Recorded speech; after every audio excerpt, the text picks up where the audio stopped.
We are now fighting the BJP, the RSS and the Indian state itself.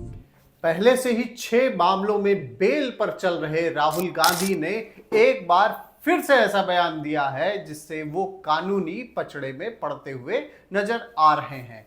ताजा मामला है संभल का। संभल में एक केस उनके ऊपर फाइल हुआ है और ये केस फाइल हुआ है। राहुल गांधी ने एक बयान दिया था, उन्होंने ये कहा था कि my fight is not with RSS और BJP but with Indian state. We are fighting a fair fight. There is no fairness in this. We are fighting a political organization called the BJP. That we are fighting a political organization called the RSS.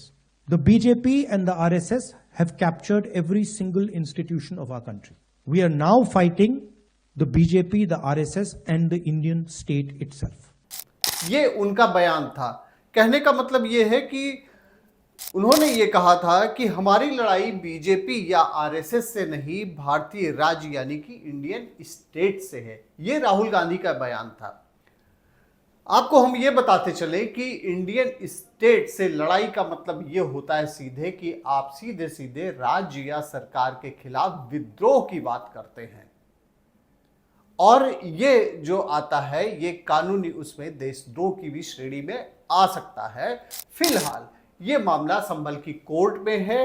संभल के ADJ second निर्भय नारायण सिंह ने हिंदू शक्ति दल के राष्ट्रीय अध्यक्ष सिमरन गुप्ता की एक कंप्लेंट पर एक ये निर्णय अपना दिया। निर्णय क्या है, अभी ये प्रोसीडिंग चल रही है और चूंकि कोर्ट की जो प्रोसीडिंग होती है, अगर कोई भी मामले उनके सामने आते हैं तो इसमें जो अपोजिट पार्टी होती है उसको नोटिस जारी किया जाता है। राहुल गांधी का यह बयान था 15 जनवरी 2025 का और कोर्ट ने इस केस में जो राहुल गांधी को सम्मन किया हुआ है उसकी अगली तारीख है 4 अप्रैल 2025। आइए चलिए हम बात कर लेते हैं कि राहुल गांधी इसके पहले कौन कौन से ऐसे मामले हैं जिसमें वो बेल पर है। राहुल गांधी इस समय 6 मामलों में बेल पर चल रहे हैं, जिसमें अगर हम कुछ बात कर लें केवल आरएसएस बीजेपी से रिलेटेड ही अगर बात कर लें तो 2014 में आरएसएस पर महात्मा गांधी की हत्या का आरोप लगाया था राहुल गांधी ने और महाराष्ट्र के भिवंडी कोर्ट में यह मामला अभी पेंडिंग चल रहा है। 2017 में गौरी लंकेश जो एक पत्रकार थी उसकी हत्या के मामले में भी आरएसएस का नाम राहुल गांधी ने घसीटा था। यह मामला भी मानहानि का चल रहा है। 2022 में राहुल गांधी ने कहा था कि सावरकर ने अंग्रेजों से माफी मांगी थी, माफीनामा पर साइन किया था। यह भी मामला सावरकर के वीर सावरकर के पोते ने Shivaji park police station Mumbai में शिकायत की है, वो भी अभी पेंडिंग चल रहा है।